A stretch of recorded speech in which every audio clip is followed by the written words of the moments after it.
Assalamualaikum warahmatullahi wabarakatuh.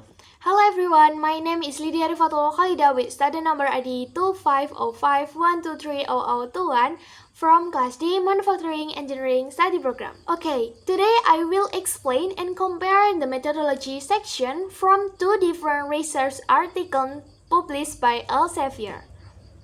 My first article is from the Journal of Manufacturing System with title Future-Centric Allocation and Visualization of Primary Manufacturing Process Life Cycle Inventory Data.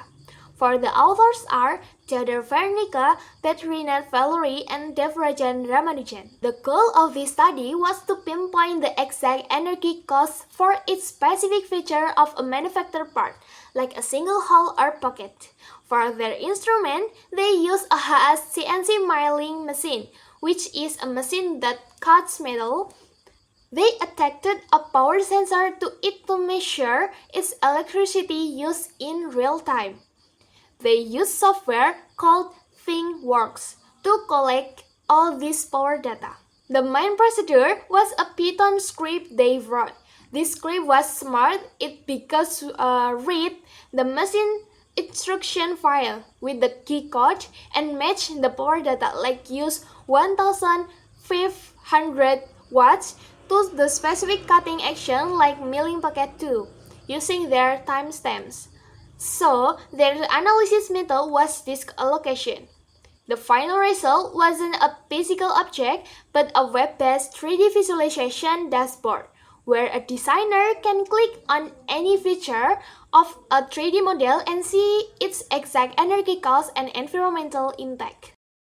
For my second article is from the Journal of Hydrology Regional Studies, for the title Impacts of Aquifer Heterogeneity on Subsidence Resulting from Engineering the Watering in the Lower Yangtze River Plains.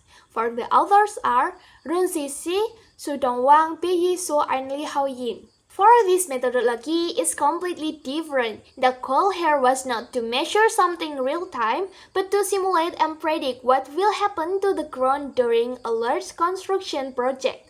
Specifically, they wanted to predict how much the ground will sink when water is pumped out. Their material was actually data from 31 boreholes, which are real-world drill samples. Their instruments were three different software programs. The procedure was a multi-step simulation. For the first, they used TipRock software to build a 3D virtual models of the ground, showing all the different layers of sand and clay. For the second, they imported this 3D model into mud flow to simulate pumping water out and see how the water pressure changed. For the third, they fed those results into a submodel. The analysis was the final output from the submodel, which was a prediction map showing exactly where and how much the ground is expected to sink. So, to compare these two methodologies, the most interesting similarity is that both methodologies heavily data-driven. They both take real-world data, live power data in the first article and borehole data in the second, and use it to create a sophisticated computational model. The main difference is their purpose. The Journal of Manufacturing System article had a physical to digital methodology. It measured a real physical machine in real time to create a digital dashboard that explained the past.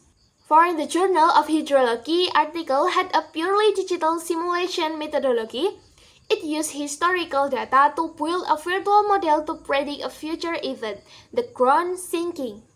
In conclusion, these two Elsevier articles clearly show how methodology in engineering can be either about measuring a real-world process or about simulating a future one. I think enough for me. I'm sorry if I have mistake. Wassalamualaikum warahmatullahi wabarakatuh.